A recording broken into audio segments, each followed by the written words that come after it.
Muito bem, meus irmãos, estamos já gravando a nossa sexta e última aula desta matéria Português e Técnicas de Redação, curso bacharel em Teologia. Repito, esta é a sexta e última aula da nossa matéria Português e Técnicas de Redação, curso bacharel em Teologia. Hoje é segunda-feira, 12 de junho de 2023. No Brasil é o Dia dos Namorados. Se você quiser também comemorar aqui, não faz mal para ninguém, com certeza, certo? Mas só um lembrete.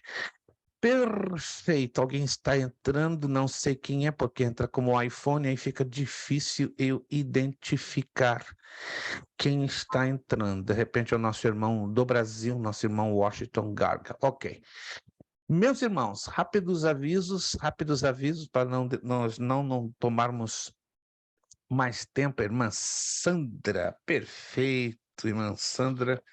Boa noite, a paz do Senhor, irmã Sandra, maravilha, perfeito. Meus irmãos, a próxima aula, dia 19, começaremos uma nova matéria, Introdução ao Hebraico Bíblico. Esta matéria vai ser bonita no planeta. Totalmente diferente. Você não vai conseguir imaginar do que se trata. Mas vamos resumir, né? Nós só vamos trabalhar com uma leve introdução. Inclusive, eu tive que fazer uma pequena alteração, nada demais, né, no currículo do bacharel, tá? Por uma questão de precaução, porque a ideia era ter a introdução ao hebraico bíblico e colocarmos hebraico 1, mas analisando, né, a produtividade da maioria dos irmãos, não estou dizendo que vocês não estejam bem, mas precisariam estar melhor para nós trabalharmos com o hebraico 1. Então, como o meu objetivo jamais é de que nenhum aluno saia prejudicado, claro, a matéria em si, ou as matérias em si, têm um certo peso. Então, eu fiz uma alteração, né? No bacharel em teologia, então vamos contrabalançar, fazer um contrapeso. Teremos introdução ao hebraico bíblico e introdução ao grego bíblico, mas não teremos o estudo, digamos, inicial, gramaticalmente falando, como seria no hebraico 1 e grego 1. Então, eu reduzi, ou substituí, não reduzi, substituí duas matérias, ou seja, eu tirei o hebraico 1, só um esclarecimento, tá? Porque isso não vai alterar o peso do currículo. Só tirei essas duas matérias, hebraico 1 e grego 1, e fiz uma substituição por duas outras de mesmo peso e valor, tá? Então, preferi deixar a introdução, que eu acredito que vai ser para o bacharel, dentro da produtividade que eu tenho percebido, entendeu? Mais do que suficiente. Quem for passar para o mestrado, aí é outro assunto. No mestrado, aí sim, teremos hebraico 1 e grego 1, ok? É só título informativo, tá? Fiz algumas pequenas substituições, troquei, simplesmente coloquei duas matérias que vão substituir, e aí acredito vai dar de bom tamanho. O peso, os valores seguirão os mesmos, só que eu decidi tirar a matéria, gramaticalmente falando, hebraico 1 e grego 1, para não trazer maiores dificuldades, porque eu estou percebendo pelas notas que a maioria de vocês iria trazer uma pequena dor de cabeça. Então, vamos ficar só com a introdução, que vai ajudar, né? Vou trabalhar bastante com a questão da introdução dos dois idiomas, né? Para ter bastante segurança que quem for partir para o mestrado, então, vai estudar sem dores de cabeça o hebraico 1 e o grego 1. Todos entenderam, gente? Todos entenderam? Isso não vai diminuir o peso do bacharel. Os bacharéis em teologia têm essa facilidade de fazer substituições por matérias de mesmo peso, desde que não altere, né, os valores no final do conceito, e não vai alterar, só fiz substituições, nada mais. Vamos então para a página... Bom, nós já estamos, né, na questão da dissertação. Eu preferi trabalhar bastante com essa questão da dissertação, porque ela é a chave, não é, da questão das técnicas de redação. Só para sua informação, né, o conteúdo da página 8, acredito que você já deve ter folheado, 8, 9, 10, 11, 12, basicamente o conteúdo destas páginas são reproduções que eu decidi fazer para vocês observarem a importância das técnicas de redação nos sistemas de vestibulares no Brasil, tá? Quem fez universidade, quem de vocês já passou pela universidade no Brasil, sabe como funciona, tem uma ideia de como funciona a questão das avaliações, né, a nível universitário no Brasil, e entendem que no Brasil, ainda até o dia de hoje, é uma obrigatoriedade a questão de técnicas de redação. Essa é a razão que eu decidi reproduzir essas páginas, só para vocês visualizarem, né? Se as universidades valorizam tanto a questão de redação, porque nós, né, no bacharel e mestrado em teologia, não estudamos também a importância da língua portuguesa, nosso idioma pátrio, né, da maioria dos irmãos, e a questão da redação, que na Bíblia Sagrada se volta mais para a dissertação. Eu vou trabalhar também hoje com vocês com a página 13, né? Se você observar na página 13, é a tabelinha de conectores e seus sentidos. Isso aqui é muito importante.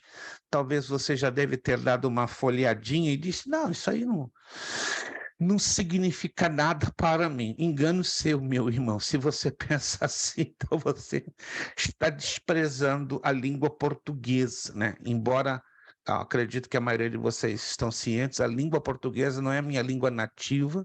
Eu não nasci falando, né? Embora nasci no Brasil, mas não nasci falando a língua portuguesa. Fui conhecê-la na sua plenitude a partir dos meus 14 anos, né? Gastei 10 anos da minha vida me aprimorando para conhecer um pouco deste idioma, que é realmente o mais difícil do mundo, né? Acredite se quiser, o mais difícil que o japonês, mais difícil que o coreano, mais difícil que o russo, que o alemão, é o mais difícil do mundo. E aí nós vamos dar uma rápida passagem, né? Uma rápida viagem. Sim, irmã Giane. Pastor, eu fiquei sabendo que todo judeu que nasce fora de Israel tem um nome judeu. Qual que é o seu? Macena. É só Macena? Meshena, porque no hebraico quer dizer calçado. E mudou para Macena para minha família se livrar da perseguição e da Inquisição espanhola no século XIV. Se a senhora analisar, todos os nomes de frutas, de objetos em famílias judaicas foram para fugir da Inquisição espanhola, entende? Em 1492, são parênteses para a senhora entender, né? Os reis espanhóis e Isabel Fernando de Aragão expulsaram mais de 1 milhão de judeus da Espanha, né? E aí estavam os meus ancestrais. E eles, no que eles saíram da Espanha, eles foram para a França, e chegando na França tiveram que mudar de nome para não sofrerem perseguição ali na França. Então, Macena vem de Messena, e na Itália, Messina. Também caiu uma parte da minha família na Itália e mudou para Messina. Só para sua curiosidade, entende? Vamos lá.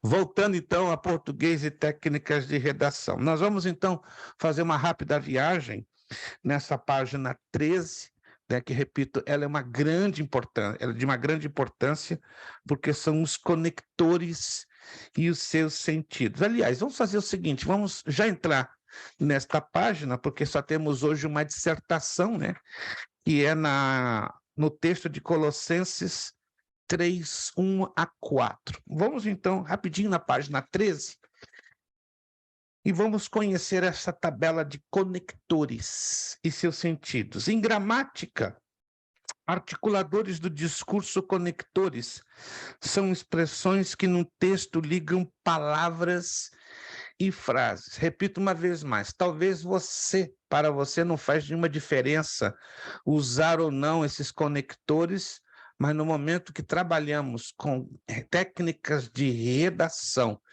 e lutamos para aprimorar a língua portuguesa, isso é importantíssimo. Os conectores são, assim, palavras ou expressões que se utilizam para especificar relações entre vários segmentos linguísticos de um texto, sequencializam as ideias e estabelecem ligação entre elas. Sem esses conectores, a verbalização do nosso idioma, ou de qualquer outro idioma, né? Porque aqui estamos estudando a língua portuguesa, né? Mas todos os idiomas têm algum tipo de ligação, ou palavras de ligação, ou articuladores do discurso, ou conectores. O espanhol tem, o inglês tem, o francês tem, o italiano tem, todos os idiomas. A questão é que a língua portuguesa é bem mais complexa. O leque é enorme e esta é a razão que vai causar, né, naturalmente muita dificuldade, né, para os seus estudantes. O uso correto de conectores permite uma maior coesão textual e envolve uma compreensão facilitada da globalidade do texto. É bem verdade. E observe o que eu vou lhe dizer aqui, você vai constatar que é um fato, não é uma teoria que eu estou lançando, tá? Quando se tratar de uma teoria, eu não tenho problema de dizer, é uma teoria, mas como se trata de um fato comprovado, então eu posso aqui afirmar, é um fato comprovado. Existem milhões de pessoas no mundo inteiro que nem tem o primeiro grau, a escola primária completa. Observe o que eu estou lhe dizendo. Mas são leitoras ávidas, são leitoras ou leitores assíduos. Eu conheço pessoas que não têm o ensino de primeiro grau, né? O ensino, como se diz, ensino básico, elementar. Não tem, mas são leitores, leem bastante, muito. Muito.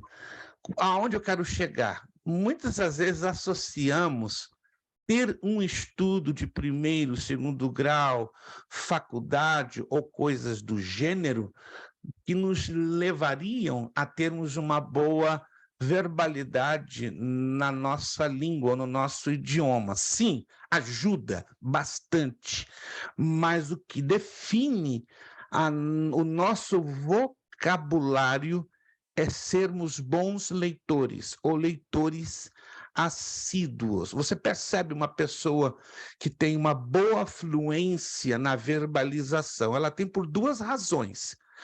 Pode ter tido uma boa base de estudo, ou seja, uma boa escolaridade, primeiro, segundo grau, universidade, pós-graduação, etc., ou em contrapartida, é uma excelente ou uma assídua leitora. Interessante que em 60% dos casos, as pessoas que têm uma excelente verbalidade, né, uma fluência nas palavras, nas conjugações verbais, nas conjugações pronominais, elas são leitoras, porque nós vamos falar. Alguém está me acompanhando?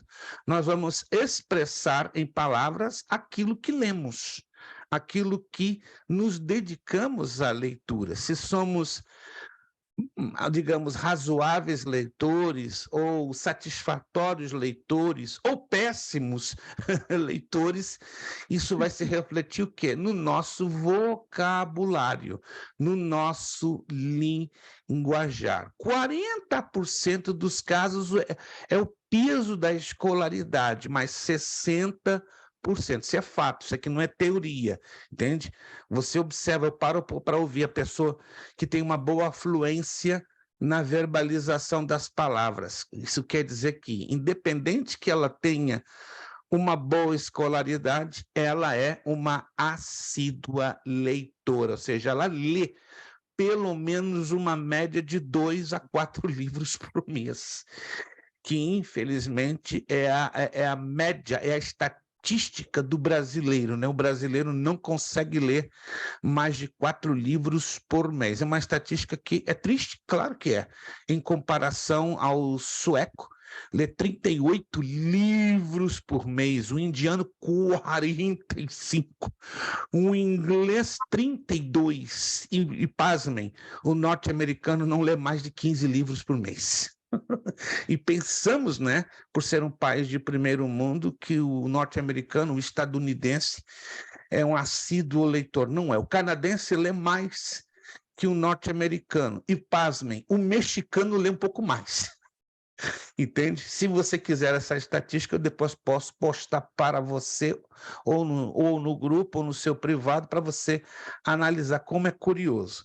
E eu estou batendo nessa tecla porque esses elementos chamados conectores, eles vão nos revelar o nível do nosso conhecimento de palavras. Por exemplo, os conectores pertencem a diversas classes de palavras, conjunções ou locuções, conjuncionais, coordenativas e subordinativas, advérbios ou locuções adverbiais, preposições ou locuções prepositivas, expressões adjetivas ou até orações completas. Vamos então fazer uma rápida viagem nesses conectores. Eu tenho certeza que você, consciente ou inconsciente, sabendo ou não sabendo, usa esses conectores, né? Mesmo sem senti-los. Conectores de prioridade de relevância. Como eles seriam conhecidos? A expressão em primeiro lugar, acima de tudo, precipuamente. Que isso, pastor? Nunca ouvi falar dessa palavra. Existe, olha como é rico a nossa língua portuguesa. Precipuamente. Alguém conhecia essa palavra? Alô? Alguém conhecia essa palavra? Só pastor Juarez. Ei, papai do céu. A pastora Priscila, obrigado. Para vocês verem a riqueza da nossa língua portuguesa. Veja, de um grupo de quase 20 alunos, só 2, 3, incluindo a minha pequena pessoa, que conhecemos essa palavra precipuamente. Agora, principalmente, quantos conheciam principalmente? Alô? Aleluia! Até ficar assustado. Se você não conhecia essa palavra aí, o negócio está ficando mais complicado. Primordialmente, acredito que alguns já ouviram falar, sobretudo. Então, essas palavras são classificadas como conectores de prioridade ou de relevância. Aí vemos abaixo. Conectores de tempo, e isso todos nós usamos e usamos e muito, ó, que são conectores de frequência, duração, ordem, sucessão, de anterioridade, que está antes e que está depois, posteridade. A lista aqui é enorme, mas eu vou lê-las, não é porque pode ser que você não conheça uma ou duas ou três desses conectores de tempo. Então, enfim, logo depois, imediatamente, logo após, a princípio, pouco antes, pouco depois, anteriormente, posteriormente, em seguida, afinal, por fim, finalmente, agora, atualmente, hoje, frequentemente, constantemente, às vezes, eventualmente, por vezes, ocasionalmente, sempre, raramente, não raro, ao mesmo tempo, simultaneamente, nesse interim, nesse meio tempo, enquanto, quando, antes que, depois que, logo que, sempre que, desde que, todas as vezes que, cada vez que, apenas. Eu creio que a maioria de nós já lemos em algum lugar ou costumamos falar esses conectores de tempo, correto? Ou estou errado, correto? A maioria de nós. Obviamente, aí vamos encontrar alguns conectores que não é muito normal, não é? Alguns de nós usarmos, como, por exemplo, nesse interim. É muito difícil, eu não, com a maioria das pessoas com quem converso, muito pouco eu ouço essa expressão, nesse interim, né? É mais fácil você dizer nesse meio tempo, que é mais comum nós ouvirmos, né? Quando você ouve alguém dizer nesse interim, ó, a antena aqui, estica, vai a meio metro de distância, é uma pessoa que está lendo, uma pessoa que é um assíduo leitor. Alguém está me entendendo, gente? Porque essa expressão ela é mais erudita, ela é mais polida, ela é característica de alguém que lê bastante, né? É mais normal e muito comum usarmos nesse meio tempo do que nesse interim. E temos outras, né? Ocasionalmente também eu não ouço com muita frequência, não raro, né? Ou seja, tem outras expressões que são substitutas a todas estas, pelo menos 2 ou 3 desta listinha que não são faladas com muita frequência. Agora, nós temos os conectores de semelhança, comparação, conformidade. Também uma listinha grande, ó. Igualmente, da mesma forma, assim também, do mesmo modo, similarmente, semelhantemente, analogamente, por analogia, de maneira idêntica, de conformidade com, de acordo com, segundo, conforme, sobre o mesmo ponto de vista, tal qual, tanto quanto, como, assim como, bem como se. Interessante, né?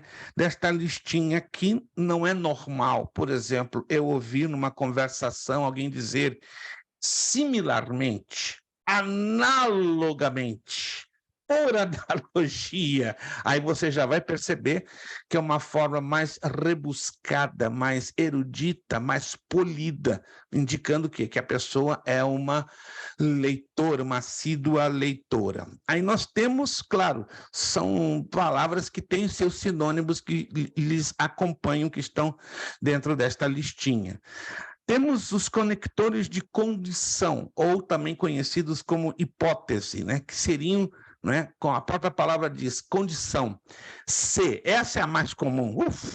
Se eu fosse ali, se eu fosse acolá, se eu viesse fazer isso, se eu fosse aquilo, se fosse assim. Então, isso é muito comum. Aí vem caso, eventualmente, desde que, contanto que, a não ser que, salvo que, como, conforme. Segundo, de acordo com, em conformidade, consoante, para, em consonância. Sem dúvida, desta listinha temos 3 aqui que eu ouço muito pouco, como em conformidade com, é bem pouco que eu ouço, consoante, menos ainda eu ouço, e em consonância, menos ainda, embora tudo isso aqui significa praticamente a mesma coisa. Alternância, a listinha é pequena, mas bem conhecidos. Ou, ora, ora, já, já, seja, seja, quer, quer. São bem conhecidas, e também porque são poucas, né, dentro dessa lista. Virando a página, conectores de explicação. São poucas, e a maioria delas muito usadas por nós. Pois, porque, por quanto, uma vez que, visto que, já que, em virtude dessa curta listinha, sem dúvida, o porquanto e em virtude de são as menos usadas, né? E quando são usadas, sabemos e observamos que partem de pessoas que leem, estão lendo bastante. Fazer concessão, apesar de, embora, ainda que, se bem que, por mais que, por menos que, por melhor que, por muito que, mesmo que.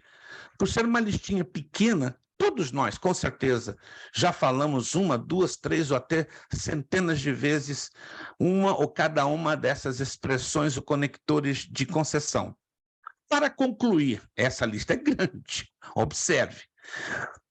Portanto, por isso, assim sendo, por consequentemente, então, deste modo, desta maneira, em vista de, diante disso, mediante o exposto, em suma, em síntese, em conclusão, enfim, em resumo, portanto, assim, dessa forma, dessa maneira, logo, pois, portanto, pois, depois de verbo, interessante isso aqui, não?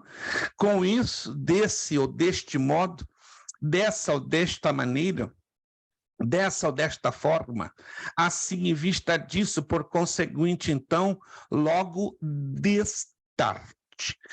Não tenho dúvidas que desta listinha, 2 ou 3 não são frequentemente usadas, como mediante o exposto, muito raro eu ouvir essa expressão por conseguinte, já ouço um pouquinho mais, e destarte. Ouço raríssimas vezes, quando alguém fala destarte, pum, já entendo que é um bom leitor, um assíduo leitor. Os conectores de inclusão, para incluir, são pequenos, e todos nós, claro, os usamos. Também, inclusive, igualmente, até. Lembre-se que esse até tem o sentido de inclusive, porque você vai ver até com outro sentido diferente. Outra listinha grande, que são os conectores de adição, continuação. Além disso, outros sim, ainda mais, ainda por cima, por outro lado também, e as conjunções aditivas. E nem, não só, mas também, nem também, ainda além de, não apenas, como também, não só, bem como também, inclusive, igualmente, até, viram que o até apareceu para incluir e de adição, não é? Temos que separar isto. Bem como não só, mas ainda não somente também, além de, com efeito, por outro lado, ainda realmente, ora, acrescentando-se que, acrescente-se que, saliente-se ainda que, paralelamente, ademais, além do que, tanto quanto, como se não bastasse tanto como. Uma lista grande, mas temos que admitir que algumas dessas são poucas, assim, que nós encontramos no vocabulário comum do povo, como outros, sim, é claro, ouvimos, mas não por todos. Um outro conector não muito falado, com efeito, você ouve, mas não é com muita frequência.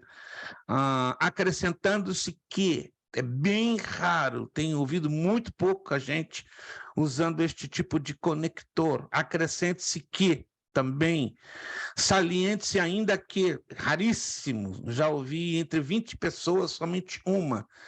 Paralelamente, pouca gente usa essa expressão, e assim vai. As demais são muito usadas com bastante frequência. Os conectores de dúvida. Todos nós, de uma certa forma, já falamos ou costumamos usá-los porque a listinha é pequena. Talvez, provavelmente, possivelmente, quiçá, quem sabe, é provável, não é certo, sei é que. Definitivamente, a que é pouco usada é a quiçá.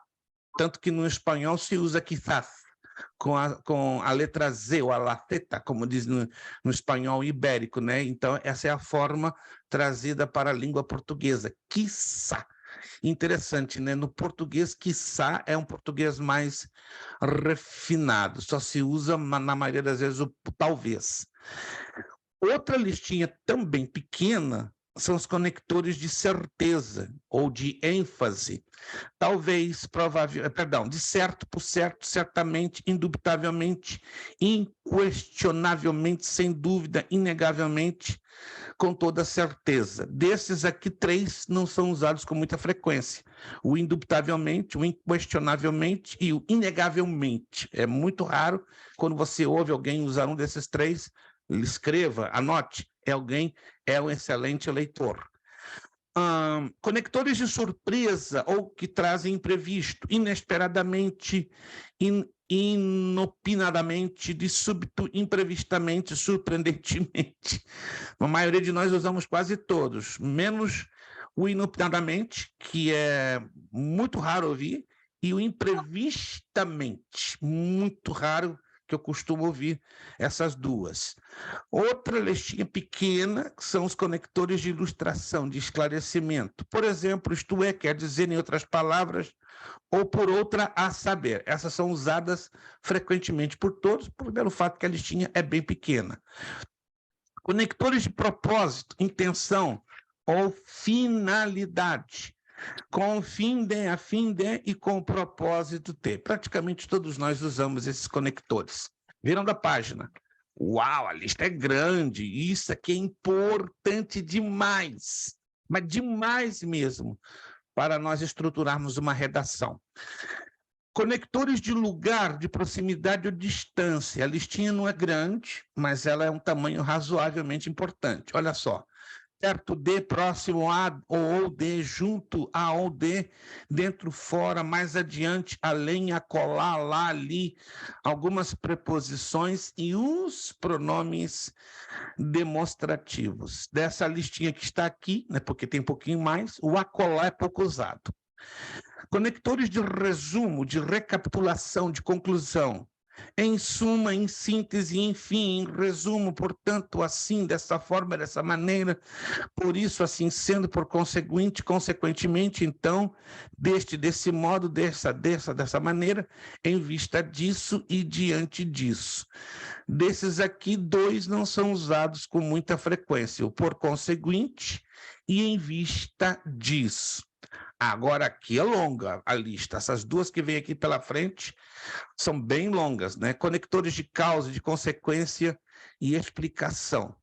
Assim, de fato, com efeito, que, já que, uma vez que, visto que, por conseguinte, logo, pois, posto ao verbo.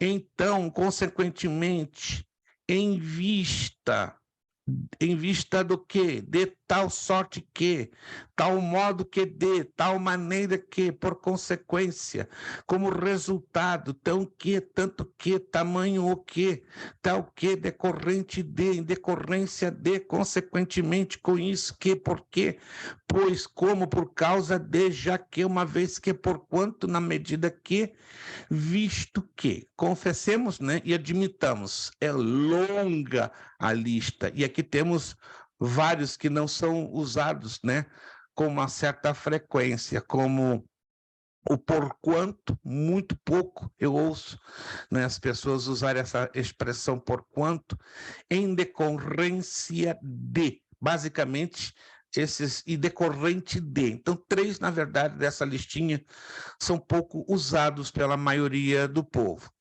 Aí temos outra listinha grande, que são os conectores de contraste, não é? De oposição, de restrição, de ressalva.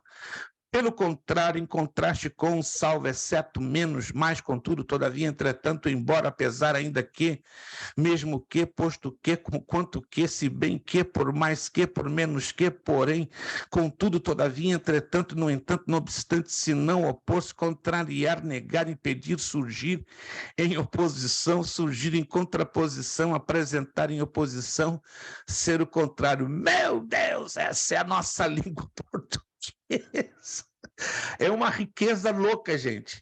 Você passa a vida inteira e não conhece a profundidade e a riqueza do nosso idioma. Claro que aqui nessa classificação, vários não são usados com frequência, como o surgir em oposição, o surgir em contraposição, o com quanto que, pelo menos estes 3 são muito pouco usados.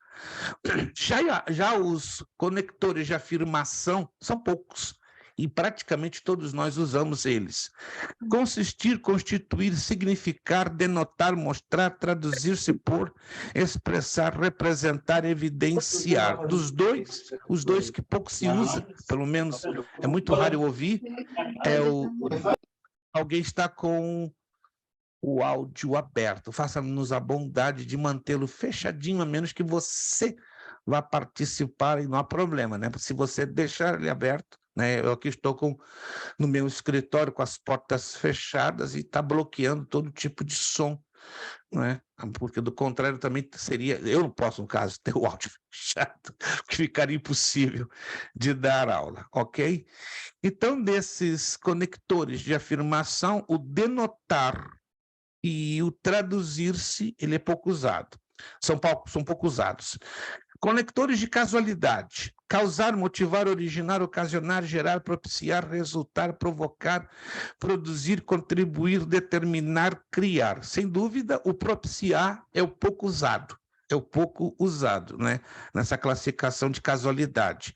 Os conectores de finalidade: visar, ter em vista, objetivar, ter por objetivo, pretender, tensionar, cogitar, tratar, servir para, prestar-se para. Aqui poderíamos dizer que 3 não são muito bem, não são usados, né? Que é o tensionar, o cogitar e o objetivar. É muito pouco ouvir. Perfeito. Nada, irmão Washington, é no finalzinho. Se o irmão se lembra, a mensagem que eu deixei é no final, ok? Nós estamos na página 15 estudando, né, os conectores, as palavras que nos ajudam a dar sentido em uma frase, em uma dissertação. Página 15. Palavras de transição. Aqui, prestem atenção, embora isso não é conteúdo de prova, mas se vocês forem a trabalhar à frente com aperfeiçoamento de redação, isso aqui dá dor de cabeça. Vou repetir. Essa classificação que vem a seguir, isso aqui dá muita dor de cabeça, a menos que você não queira dar importância a uma redação bonita, uma redação bem feita, a menos que você simplesmente chute o balde e diga, não, isso para mim não vai me servir, mas pode acreditar que vai te servir até mesmo na compreensão, na interpretação do texto sagrado. São as chamadas palavras de transição. Essa é a parte mais complexa, ou uma das mais complexas da gramática da língua portuguesa. Isso aqui realmente é difícil. Palavras responsáveis pela coesão do texto, estabelecem a interrelação entre os enunciados, orações, frases, parágrafos. São preposições, conjunções e alguns advérbios e locuções adverbiais. Inicialmente, começo, introdução, desde já, começo, introdução, princípio, a priori, começo, em primeiro lugar, começo, além disso, continuação, do mesmo modo, continuação, acresce que, continuação, ainda por cima, continuação, bem como continuação, outros sim, continuação. Essas palavras já foram vistas anteriormente em outras classificações, só que elas aqui estão tomando outro significado, tá? Que elas trabalham como palavras de transição. Enfim, conclusão, dessa forma, conclusão, em suma, conclusão, nesse sentido, nesse âmbito, conclusão, portanto, conclusão, afinal, conclusão, logo após, tempo, ocasionalmente, tempo, posteriormente, tempo, atualmente, tempo. É longa, eu não vou prosseguir, porque é muito longa. Sugiro com carinho, com calma, que você leia uma por uma. Isso aqui é de uma importância, você não pode fazer ideia, que vai lhe ajudar na interpretação de qualquer texto e, sobretudo, da palavra de Deus. Eu quero fechar aqui, são os conectores de coesão por substituição. Substituição de um nome, pessoa, objeto, lugar, verbos, períodos ou trecho do texto por uma palavra ou expressão que tenha sentido próximo, evitando a repetição no corpo do texto. Exemplo: Porto Alegre pode ser substituída por a capital gaúcha. Castro Alves pode ser substituído por o poeta dos escravos. Bento XVI, sua santidade. Vênus, a deusa da beleza. Então, isso chama-se coesão por substituição. Nós teríamos também esta parte aqui, formas de se iniciar os parágrafos. Isso aqui eu vou deixar que você desenvolva, ou você leia, é importante, né? Como iniciar uma introdução, como iniciar um desenvolvimento, Como iniciar uma conclusão e como continuar uma conclusão. Eips, se você tem dificuldade em estruturar uma redação e uma dissertação, isso aqui é importantíssimo. Não, pastor, isso não me serve. Você pensa que não vai lhe servir, mas isso aqui é importantíssimo. Eu tenho certeza que alguns de vocês têm muita dificuldade em fazer uma introdução. Isso aqui vai ajudar vocês, né? Uma vez que eu vou dar um texto hoje, para vocês fazerem uma redação para entregar até no máximo na próxima segunda. Então, leve isso aqui em consideração, tá? Como iniciar uma introdução? Como iniciar um desenvolvimento? Como iniciar uma conclusão e como continuar a conclusão? São dicas bem práticas. Virando a página 17. Letra B. Frases para que os parágrafos que explorem prós e contras. São expressões que você pode usar, né, de uma forma que possa dar melhor beleza e compreensão e significado ao texto. Letra C. Frases para parágrafos que explorem trajetória histórica. Só você seguir essas dicasinhas, né, que estamos dando. Aí a letra D. Outras frases. Estamos na página 18. Entre os inúmeros motivos que levaram o ao é incontestável que... Então, são frases que vão ajudar a trazer coerência. O problema na língua portuguesa da parte de alguns é quando fazem redações, não dão coerência, não há sentido, entende? Até, por exemplo, na fala, tudo bem, é mais fácil a nossa expressão de forma verbalizada do que escrita, mas deveria uma coisa ser proporcional à outra. Deveria, mas infelizmente não é. Nem sempre o que falamos... Alô, alguém está me acompanhando? Nem sempre o que falamos temos facilidade de traduzir ou de materializar em palavras. O nosso grande problema é a materialização, é o transporte daquilo que falamos para palavras, para letras. Essa é a parte bem mais complexa, bem mais desafiante. Infelizmente, né, eu li uma estatística há 7 anos atrás, 7, 8 anos atrás, e ela é muito verdadeira e muito cruel, né? Os lusofalantes. Quem são os lusofalantes? Os que falam a língua portuguesa. Isso me deixou bastante triste. Só 16%. Isso é uma estatística de 7 anos atrás. Eu ainda não consegui uma estatística mais recente, como de 2 ou 3 anos, mas uma estatística de 7, 8 anos diz que só 18% dos lusofalantes conseguem escrever o que verbalizam. Olha só, no que eu quero dizer, escrever corretamente, gramaticalmente, só 18%. Falamos, eu e você, não é? Falamos a língua portuguesa, mas só 18% dos lusofalantes, no caso entre Brasil e Portugal, somente. Aí não incluem as colônias de Portugal, como Moçambique, Angola, Macau, Guiné-Bissau, e não se incluem essas colônias africanas e asiáticas, mas só entre Portugal e Brasil, só 18% dos lusofalantes eles conseguem dominar na escrita correta e fluidamente o que falam. Isso é realmente preocupante. Ao contrário do inglês, é impressionante, né? 69% dos anglofalantes, 69, quase 70, isso é uma estatística de 3 anos, conseguem em palavras traduzir, aliás, na escrita, a sua verbalização de forma gramaticalmente correta. Ou seja, está provado, né, que os anglofalantes, os que dominam ou falam inglês,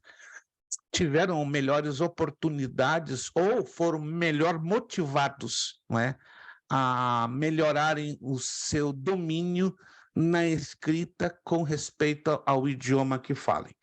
São 9:08. Vamos então ao texto de Colossenses, fazermos a dissertação, não é? Colossenses capítulo 3, do versículo 1 ao 4. É um texto curtinho, mas tem muito a nos falar. Colossenses capítulo 3, do verso 1 ao 4. Portanto, se fostes ressuscitados juntamente com Cristo, buscai as coisas lá do alto, onde Cristo vive, assentado à direita de Deus. Pensai nas coisas lá do alto, não nas que são aqui da terra, porque morreste, e a vossa vida está oculta juntamente com Cristo. Quando Cristo, que a nossa vida se manifestar, então vós também sereis manifestados com ele em glória. Vamos lá, algumas perguntinhas básicas, né, neste texto, que vamos começar o quê? A dissertá-lo, ou seja, vamos interpretar este texto. Quais são os assuntos, ou qual é o assunto? Pode ter este texto 3 assuntos ou 4, tá? Mas qual é o assunto? Repito, esses 4 versículos podem ter 3, como muito, 4 assuntos. Mas qual é o assunto ou tema que mais nos chama a atenção nesses 4 versículos? Eu tenho certeza que você o leu. Está errado. Fomos ressuscitados com Cristo, pastor. Repita, irmã Lúcia, por favor. Bom, vou usar uma palavra mais simples. Nós fomos ressuscitados com Cristo. Nós fomos ressuscitados com Cristo. Isso aí seria um título. Okay. Um título. Ressuscitados em Cristo. Vamos, então, ampliar o panorama. O que isto, na verdade, significa, na prática? Uma nova vida e um novo ser. Uma nova vida, repita, por favor, irmã Maria Bandeirinha, uma nova vida e um novo ser. Um novo ser. Mas como se daria essa nova vida, esse novo ser? Vamos lá, vamos ampliar. Vamos agora fazer isso aqui, ó. Vamos ampliar. Colocando o nosso coração nas coisas do alto, nas coisas importante. Colocando o nosso coração nas coisas do alto. Isso. Onde Cristo está sentado à direita de Deus. Opa, então já fomos mais a fundo. Uma nova vida, um novo ser, colocando o nosso coração nas coisas lá do alto, onde Cristo está assentado. Este é o assunto principal. Aí temos um segundo e um terceiro. Qual seria o segundo assunto? Por favor, procurem não confundir assunto com título, porque se confundem muitas das vezes, né? Nós temos que identificar o que está falando o texto. Primeiro, é isso que acabamos de falar, não é? Que os irmãos descobriram em 4 versículos, mas temos um segundo assunto que é chamativo dentro desses 4 versículos. Quais seriam?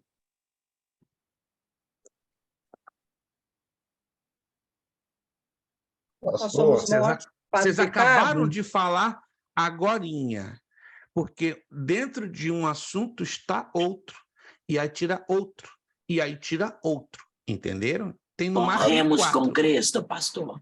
Como? Morremos com Cristo. Morrer com Cristo. Aí está algo que pouco se ouve nos dias de hoje, porque todo mundo quer ganhar, preste atenção, isso aqui é sério. Todo mundo aí está pregando de ganhar, de vencer, de barganhar, de negociar. É só vitória, é só prosperidade, é só lucro, é só ganho. Não estou aqui provocando com palavras, estou expondo o que a palavra de Deus está nos apresentando.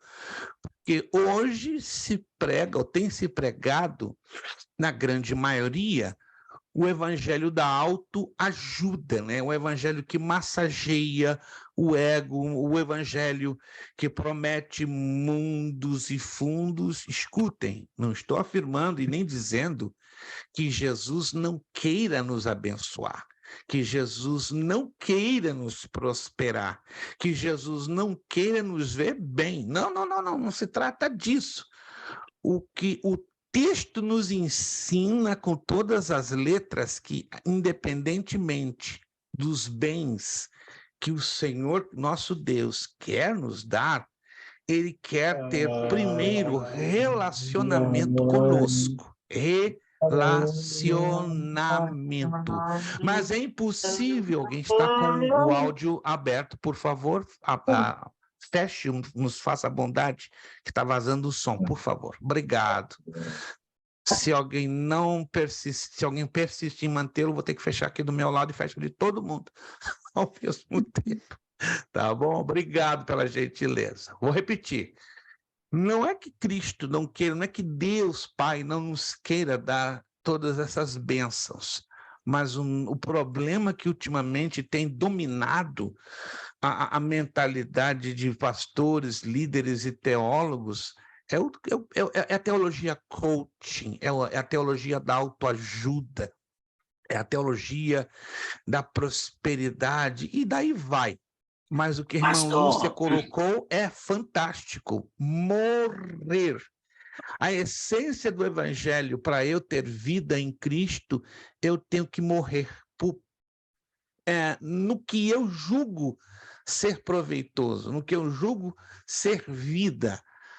Jesus deixou um princípio, antes que a irmã Lúcia entre, esse princípio, gente, eu quero que vocês anotem.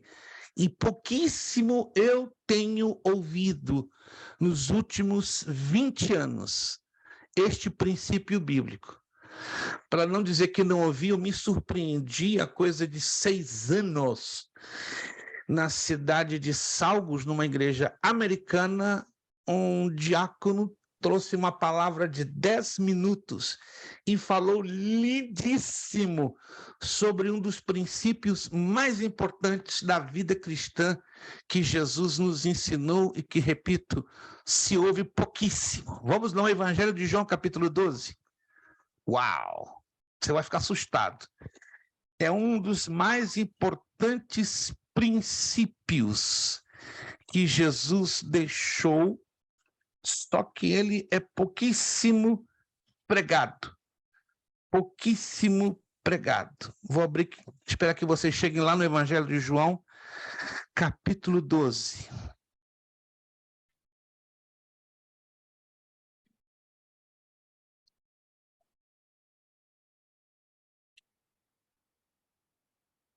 Vamos lá. João, capítulo 12. Evangelho de João, capítulo 12. Versículo 24 e 25. Evangelho de João. Esse é o princípio mais importante do Evangelho. Se eu não entendo, se eu não vivo esse princípio, o que estamos vivendo é qualquer coisa, menos o Evangelho que transforma e liberta. Isso aqui é sério, gente. E pouquíssimo, repito, pouquíssimo tem-se ouvido ensinos ou pregações sobre o princípio da vida espiritual mais importante. Jesus deixou princípios maravilhosos, mas anote, esse é o mais importante. Se eu desconheço esse princípio, se eu não vivo esse princípio, eu vivo qualquer outra coisa, mas eu não vivo o verdadeiro evangelho de Cristo. João 12, 24 e 25. Em verdade vos digo, se o grão de trigo caindo na terra não morrer, fica ele só. Mas se morrer, produz muito fruto. Quem ama a sua vida, perde-a, mas aquele que odeia a sua vida neste mundo, preservá-la-á para a vida eterna. Em outras palavras, o Evangelho trabalha na contramão da nossa lógica, na contramão do nosso entendimento, no contramão dos nossos desejos, na contramão dos nossos anseios. Evangelho é renúncia, evangelho é negação de si próprio, evangelho é abrir mão dos nossos direitos, todos, sem exceção. Quando eu abro mão dos meus direitos, dos nossos direitos, quando eu renuncio, tudo aquilo que eu considero correto, aos meus olhos, o que eu estou demonstrando com isso? Entrega, rendição, submissão total, completa e restrita, sem reservas, a Cristo Jesus. Uau! Por isso, irmãos, que esse princípio é pouquíssimo pregado O pastor, nas mas aí, igrejas ó, de hoje. nós, quando morremos também, mas também seremos ressuscitados, né? Então, essa é a boa nova. Temos que Essa é a morrer, boa nova. temos que Mas qual o morrer para... problema? Mas tem um problema nessa boa nova, sabe qual é? Ela não é pregada, ela não é ensinada. Não. Mas é É porque o horrível povo está isso. com o coração nas coisas deste mundo, nas coisas daqui de baixo e não do alto. Essa é a diferença, porque o nosso coração, se estiver realmente ligado nas coisas da terra, no que adquirir, o que eu quero ser, não que, igual o senhor falou, não que nós não podemos ser, claro que sim, nós Sem estamos dúvida. vivos, estamos aqui na aula de teologia, né? Estamos aqui querendo aprender mais, é claro que nós precisamos a cada dia querer mais das coisas, mas não podemos estar com o nosso coração. Fazer de uma tal forma que o nosso coração não está nele, mas em si nas coisas de Deus, que é a prioridade. Então, Eu assim... ontem falei com um pastor, não vou dizer o nome nem aonde, por telefone. Eu fiquei... Se eu pudesse ter uma chamada de vídeo com ele, eu acho que a minha boca cairia 3 vezes. Eu disse, meu irmão, Jesus está para vir, temos que nos preparar. Eu não estou nem aí com a vinda de Jesus. Como que é? Eu não, meu irmão, eu quero aproveitar dessa vida. Eu quero aproveitar o meu trabalho, estou ganhando muito dinheiro, estou abrindo muita igreja. Como Mas é que é? então ele não morreu com Cristo. Não, nós tivemos uma conversação um pouco quente, né? Meia hora ao telefone. E ele disse, meus irmãos, eu já abri 9 congregações, né? E estou ganhando com cada uma delas. Eu falei, o quê? Não estou entendendo. Não, irmão. Evangelho é coisa rentosa, dá dinheiro. Como é que é? Só deve estar brincando. Ele é um homem de 70, já disse, já falei tudo. Já até falei demais. É um homem de 70 anos de idade. E está querendo ganhar mais. Eu falei, Jesus, não é possível, peraí. E eu conheço ele há 21 anos, eu estou neste país há 23 e ontem foi uma decepção, meia hora que, olha, saí pesado, tive dificuldade em dormir, falei, meu Deus, fui chamado até de bobo. Pastor, o senhor é bobo, o senhor é um bobo. Ei, o senhor só tem uma escolinha de nada. Como é que é? Uma escolinha de nada. Eu já estou com um ministério e tanto. Não, o mundo é dos espertos. Como é que é, meu irmão? Esse negócio de nosso foco no céu, isso aí é conversa para a criança dormir. Irmãos, eu paro por aqui. Eu fiquei tão frustrado, tão decepcionado. Falei, meu Deus... E eu tinha esse homem como um... Sem comentários, irmão, não estou aqui para desabafar decepções, mas, meu Deus, e ele me bateu pesado, não tem essa de colocar a mente nas coisas do alto, o senhor é um bobo. Mas o dinheiro corrompe, pastor. Infelizmente, irmã Sandra, o dinheiro e o poder... A pessoa começa, às vezes, com boa intenção, começa a ganhar o dinheiro corrompe o coração, e a pessoa se vira, entendeu? E Isso o que dinheiro está acontece. ligado à fama e a poder. As 3 coisas caminham, infelizmente, juntas, né? Dinheiro, fama e poder. Mas se não houver maturidade para administrar os 3, vai para a cabeça. Ele está se exaltando, até Deus pegar ele, com certeza, logo, logo cai. Eu Mas não quis, óbvio. É até o galo cantar, né? Como cantou para o apóstolo. Essa expressão dormiu, é válida, as pessoas pastora. dormem. Mas, essa pastor, expressão é válida. Eu tenho uma pergunta para o senhor, que eu também não quero ser coach, é bom perguntar. Esse de Colossenses 3, geralmente eu uso em consolo para quem era cristão e morreu. Sim, faz sentido. Eu uso como assim, nós ressuscitamos com Cristo, e uma pessoa que a mãe dela morreu, que era crente no convite, ela praticamente ela falou, nossa, a palavra foi tudo, porque se ressuscitou, então minha mãe não está morta. Na perspectiva de Deus, não. Na nossa, sim, né? Porque somos humanos, não é verdade? Na nossa perspectiva humana, terrenal... exato. Na nossa perspectiva humana, terrenal, tchau, se foi. Mas na perspectiva de Deus, está viva. Não sei se alguns de vocês já pararam para pensar nisso. Na perspectiva de Deus, que a os alma mortos... não morre, né, pastor? Não morre. Isso aí é super interessante. Alguém já parou para pensar nisso? Eu acho que não, né? Acredito que não. Porque nós estamos muito agarrados com a perspectiva terrenal. Concorda comigo? É normal estarmos agarradíssimos com a perspectiva. Meu pai morreu há mais de 40 anos, minha mãe morreu. Mas esse morrer é na perspectiva humana. Paulo mesmo disse, né? Morrer é ganho, mas o viver o quê? É Cristo. E quando Jesus fala que os mortos enterraram os mortos, é no sentido da gente não ficar no sentimento das percas que nós temos. Porque senão não consegue prosseguir.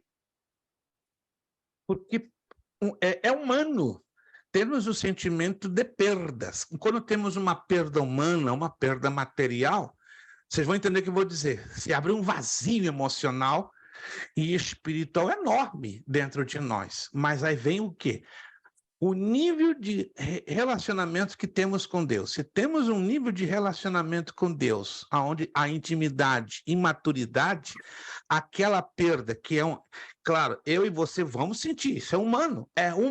Não adianta você dizer que não vai sentir, né? Se seu pai, sua mãe, sua esposa, seu filho, um ente querido morre, claro, vai ter aquele vazio, aquela perda, aquela sensação horrível, aquela lacuna que só o Espírito de Deus pode preencher. Mas pelo fato que temos em nós o Espírito de Deus, número 2, temos intimidade e maturidade, este vazio, que é tipo uma ferida que se abre, ela vai sendo aos poucos o quê? Superada. Em algumas pessoas ela demora muito, em outras ela é bem mais rápida, entende? Mas isso vai depender... Sim. Só no primeiro amor, né, pastor? No primeiro amor. Minha avó muda. morreu no primeiro amor, eu fiquei rindo. Foi pra glória. Não, no primeiro amor, nem me fale, eu acho que eu fiquei meio... No primeiro amor, eu me liguei demais. A senhora ontem estava então tomando café comigo, com meu filho e minha esposa à tarde, né? Porque nós três estávamos falando ontem de tarde, 5h30 da tarde, tomando nosso café da tarde, exatamente nisso. Eu falando para minha esposa, mulher, vamos orar para Jesus nos batizar com o primeiro amor. Ela começou a rir, estou falando sério, nos batizar com o primeiro amor, porque eu estou sentindo saudade desse primeiro amor, entende? Também. 53 anos está lá atrás, eu estou louco para ser batizado de novo com esse primeiro amor, né? O primeiro amor, você sabe, né? Você sai da rua, evangeliza até gato, não quer nem saber. Você fala de Jesus até para um feiticeiro. Põe a mão em todo mundo para orar, pastor. Põe a mão em todo mundo. Irmãos, seja curado em nome de Jesus. O meu primeiro amor durou 11 anos, até que durou um pouquinho mais do que o normal. Se é que não sei o que é normal, né? Esse texto aqui, eu interpretei, eu mandei, né, para o senhor sim, eu li. Eu interpretei também como se Paulo estivesse se referindo aqui um pouco também ao batismo, porque no batismo, né, a gente morre, né, para o homem, né, para a vida terrena. Esse texto tem 3 sentidos básicos, né? E esse é um deles, né? Porque o batismo em águas, os irmãos estão me compreendendo, ele também simboliza a morte espiritual, ou seja, a nossa morte para o velho eu, para a velha vida, para o mundo e a ressurreição com Jesus Cristo, né? Numa nova vida, transformados. Mas aqui o foco, se você se localizou bem nessa dissertação, é a mente. É a mente. Irmãos, a maior batalha que eu e você temos não é contra Satanás. Não é contra o mundo, é contra o nosso eu. E o nosso eu tem um campo de batalha perigoso e muito resistente, chamado mente. Ó, Satanás faz de tudo para enfraquecer a nossa mente. Essa é a razão por que ele consegue, infelizmente, bloquear a tantos de lerem e estudarem a Bíblia. Porque quanto menos um cristão lê e estuda a Bíblia, ele está expondo a sua mente a uma debilidade. Tem que manter no espírito, né, pastor? Exato. Porque o crente carnal é que é problema. Que é outra coisa complicada. O que é carnalidade? Ele é tanto espiritual, ou seja, ele tanto se inclina para as coisas de Deus, como se inclina para as coisas da natureza humana decaída, porque temos uma natureza humana decaída, temos que admitir isso, temos uma natureza humana pecaminosa, que o Paulo chama, né, de mais de 25 vezes na Epístola aos Romanos de carne. O que é carne? Do grego sarx, natureza pecaminosa, natureza corrompida. Nós temos essa natureza, não adianta, gente. Todos nós temos essa natureza. O próprio Paulo mesmo disse, o bem que eu quero fazer, este eu não faço, mas o mal que não quero fazer, este eu faço. Meu Deus, se Paulo, que teve uma vida de comunhão, de intimidade com Deus, comunhão e intimidade que eu estou muito longe de ter, e com todo respeito, e você também, afirmou isso com todas as letras, meu Deus, o que é que sobra para mim? O que é que sobra para vocês, para cada um de nós? Que Deus tem misericórdia, misericórdia eu tenho mesmo. Uma dúvida muito grande nesse capítulo 7 de Romanos. Aliás, assim, uma maneira de ver ele um pouquinho diferente. Porque, assim, eu vejo muita gente, assim, ministrando, pregando esse capítulo, o que eu quero fazer de bom, eu não faço, né? O mal está sempre... é mais fácil escolher o mal do que o bem. Sem dúvida. Mas quando eu olho, eu particularmente, tá, pastor? Sim. Já é uma coisa mais sua, mais subjetiva. Sim. Particularmente, eu vejo que Paulo também ali, a gente tem que entender, dentro da raiz judaica dele, um judeu que estava ligado mais à lei, entendeu? A lei. Então, quer dizer, é claro que talvez eu penso assim, ele não tinha atingido um nível espiritual de uma forma que, agora, quando você vira a página, no capítulo 8 de Romanos, aquele 7 já não faz mais tanto sentido, que ele diz, agora, portanto, nenhuma condenação há nos que estão em Cristo Jesus, que não anda segundo a carne, mas segundo o Espírito. Então, eu, particularmente, eu vejo ali que ainda aquele Paulo, que ainda tinha um pouco de uma raiz judaica, que teria que guardar a lei.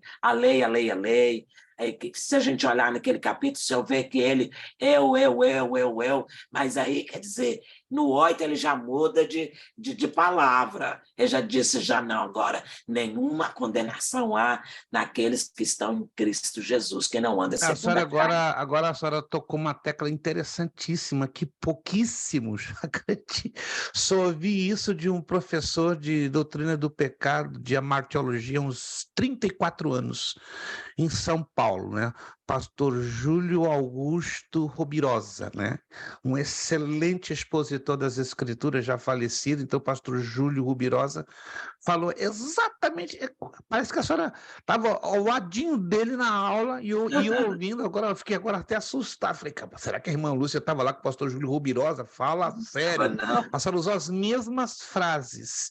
E ele concluiu o seguinte, poucos de vocês sabem que entre o capítulo 7 e o capítulo 8 de Romanos transcorreram-se 9 anos. Foi 9 anos. Aí você vê a mudança do teor que ele aborda no capítulo 7, eu, e no capítulo 8, porque Deus fez um trabalhar profundo em 9 anos na vida do apóstolo Paulo. Claro, quando a gente lê a carta aos Romanos, a gente lê como fosse uma única linha de tempo, mas quando você estuda a fundo, não é, o pano de fundo cultural, histórico, de cada uma das cartas do apóstolo Paulo, que são fascinantes, fascinantes mesmo, você toma um susto, uou! Porque foi um trabalhar de Deus muito profundo. No capítulo 7, eu não sabia nada disso, particularmente, vou falar com o senhor, que eu não sabia. No capítulo 7, nós vemos um Paulo com resquícios, né, com os vestígios do seu duríssimo farisaísmo, de um perseguidor da igreja, de um homem bem na raiz de um judaísmo até um tanto fanatizado. Mas no capítulo 8 você observa a mudança de tom. Completa. Já um Paulo mais quebrantado, um Paulo com uma melhor experiência com o Espírito Santo e com a palavra, um Paulo com mais maturidade e mais intimidade com Deus. Isso não acontece conosco também ao longo da nossa vida cristã? Claro que sim, claro que sim. Se você pastor, sim. Conosco é no sentido assim, quando a gente não quer mais a nossa vontade, que é a de Deus.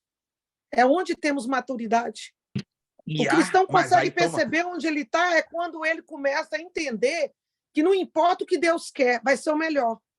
Aí temos um problema, pastora. Até que ponto reconhecemos isso? É porque muitas pessoas... eu tenho livre-arbítrio. Quando a pessoa começa a falar que tem livre-arbítrio, eu falo assim, não está no Espírito. Porque quem realmente está no Espírito, ele sabe que o Pai quer o melhor, ué. Não existe. Parece uma ironia. O livre-arbítrio nós temos, sem dúvida nenhuma, mas não há necessidade de ficar batendo tanto nesta tecla, que parece conversa de presbiteriano, com todo respeito, não tem nada contra os presbiterianos. Inclusive, né, eu já tive um debate de louco, né, mas não deixei de ser uma pessoa respeituosa e admiradora do pastor Augusto Nicodemos. Né? Creio que vocês já devem ter ouvido falar do pastor Augusto. Eu tive 2 vezes com ele, né? num debate caloroso. Né? Uma vez eu tive 6 horas com ele e outra vez eu tive 14. Parecia jogo de xadrez. Só tive tempo de parar para tomar uma água e o banheiro e voltar a conversar com ele. O homem é de uma sabedoria tremenda, mas no final das contas, ele só disse isso para mim. O senhor conhece muito de Bíblia para defender o lado do livre-arbítrio, isso é muito bom. Eu não, a Bíblia que é boa. A Bíblia é excelente para expor a questão do livre-arbítrio, né? Já também tive a oportunidade de conversar com o Hernandes Dias Lopes, já é outra cabeça. É um presbiteriano que tem fogo, gente, com todo respeito, que ele se colocar no meio pentecostal, ele queima de cima a baixo. Né? Ele interessante, né? Nas igrejas pentecostais, ele trabalha, ele é igualzinho pentecostal, mas nas tradicionais ele é tradicional, porque ele sabe, porque ele está no meio. Ele é defensor não de uma teologia nem pentecostal e nem presbiteriana, mas ele entende que o livre... Sim. É igual o senhor, ué. Não é igual a mim, é que a gente tem que batalhar a gente tem que batalhar pelo equilíbrio, mas o pastor é mais palavra. O pastor é palavra primeiro. Com certeza. Quando eu falo que é dois, é no sentido de palavra. Não, o fogo vem da onde? Da palavra, é o que a Bíblia me ensina, né?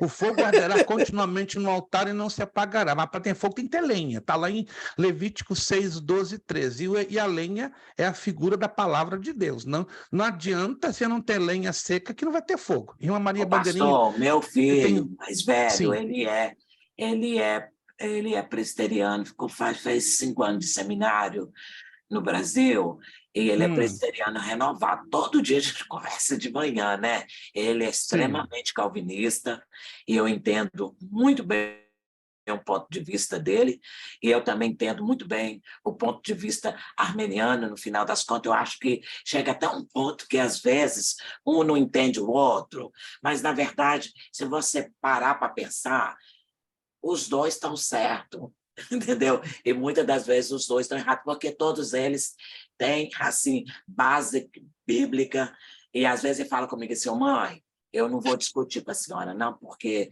eu tenho um pensamento diferente, mas aí eu não gosto de perder, sendo eu espero outro dia para me continuar o assunto. Eu sou, antes da irmã Maria Bandeirinha falar, porque aí eu já vou fechar, porque nós estamos já entrando no horário de prova, com respeito a essa temática, que eu não estou aqui para polemizar, alguém me perguntou algum tempo atrás, pastor, quem é o senhor?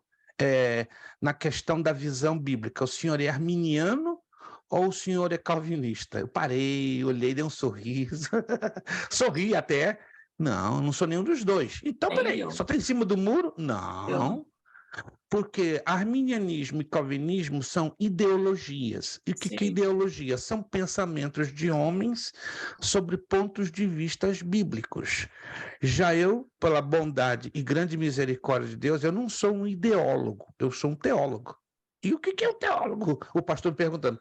O teólogo é o que abraça a escritura tal qual ela é, sem expor o meu ponto de vista.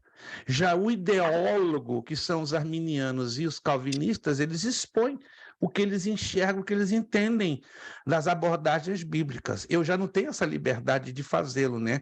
Porque eu fui chamado por Deus, pela sua grande misericórdia e graça, que não me faz melhor do que ninguém, mas me fez para ser teólogo. E o teólogo é que ele expõe a escritura tal qual ela é, sem eu colocar o meu tempero, o meu sazon, não é? O meu ponto de vista. Creio que quem me conhece já há algum tempo, é raríssimo eu expor o meu ponto de vista. Mesmo o aluno me convidando para eu me expor, eu não exponho de jeito nenhum, que é uma coisa muito minha, muito subjetiva. O aluno, sim, tem todo o direito de expor os seus pontos de vista, mas segundo a pedagogia cristã, que é uma das matérias que aprendemos para lecionar a palavra, a pedagogia nos ensina que em sala de aula todos têm razão e todos podem opinar dos seus pontos de vista.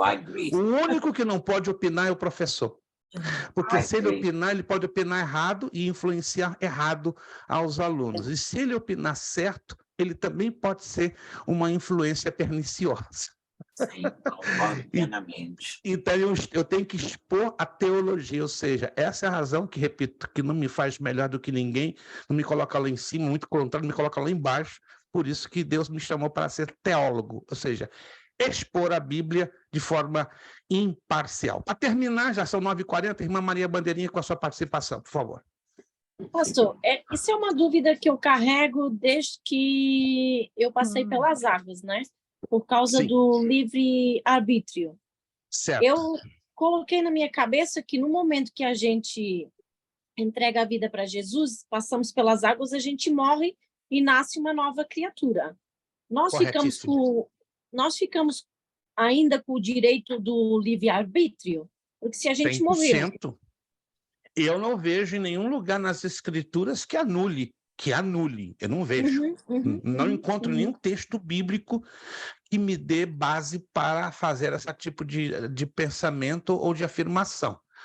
Eu sugiro que a senhora leia com muita atenção, redobrada atenção, e até estude o capítulo 6 de Paulo aos Romanos. Ali deixa tudo mais claro do que a água cristalina, alvo como a neve. Claro, é normal que poderão surgir algumas dúvidas, mas eu sugiro que a senhora leia e estude o capítulo 6 de Paulo aos Romanos. Eu só vou fazer uma única citação e já vou terminar. Romanos capítulo 6, que encaixa direitinho com a temática da dissertação de Colossenses 3, 1-4.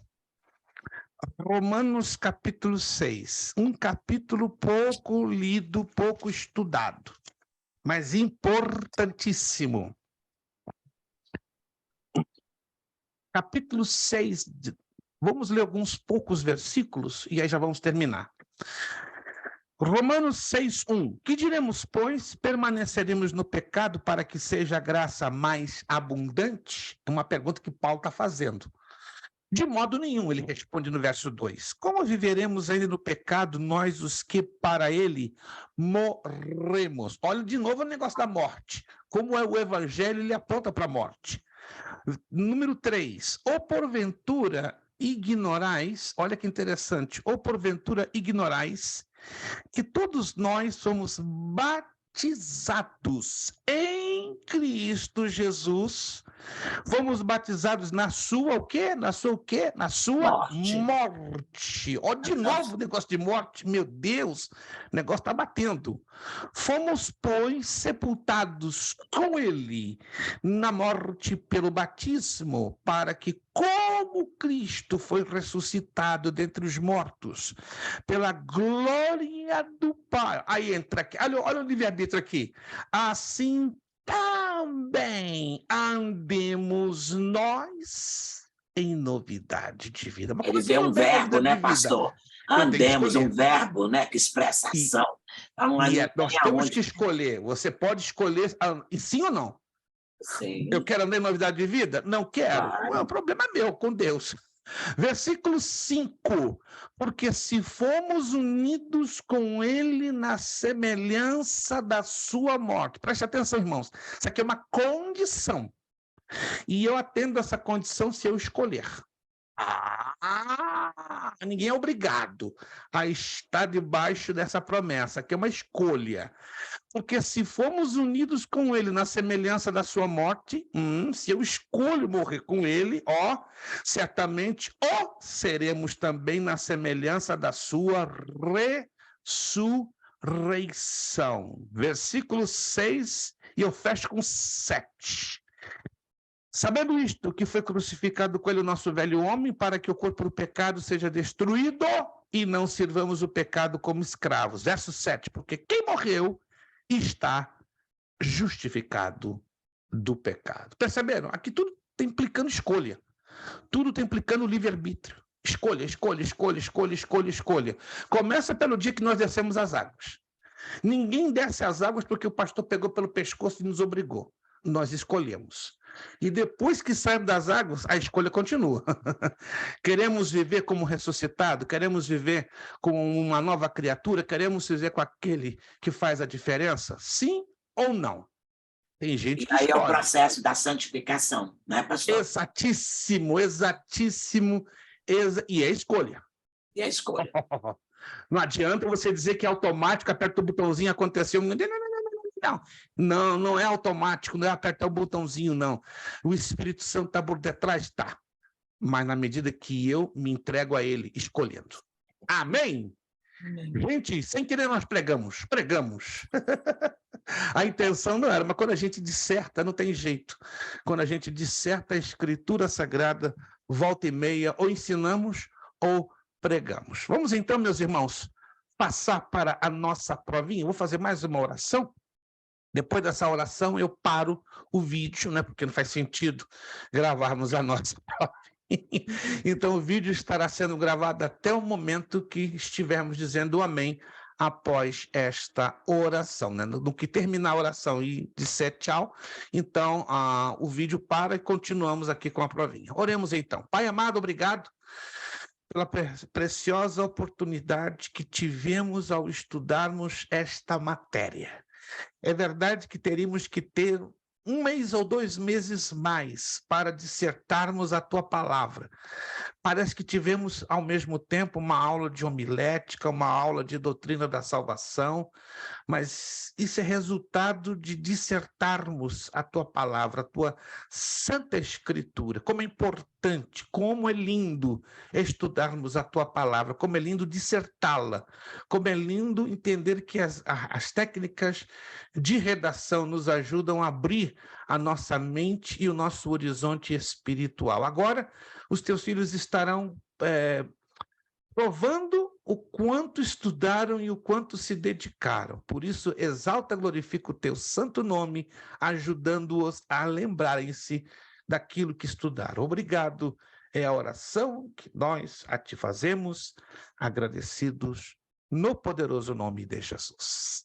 Amém e amém. O final das transmissões, mas ninguém se desconecta não, tá? Só o vídeo que eu vou parar a gravar.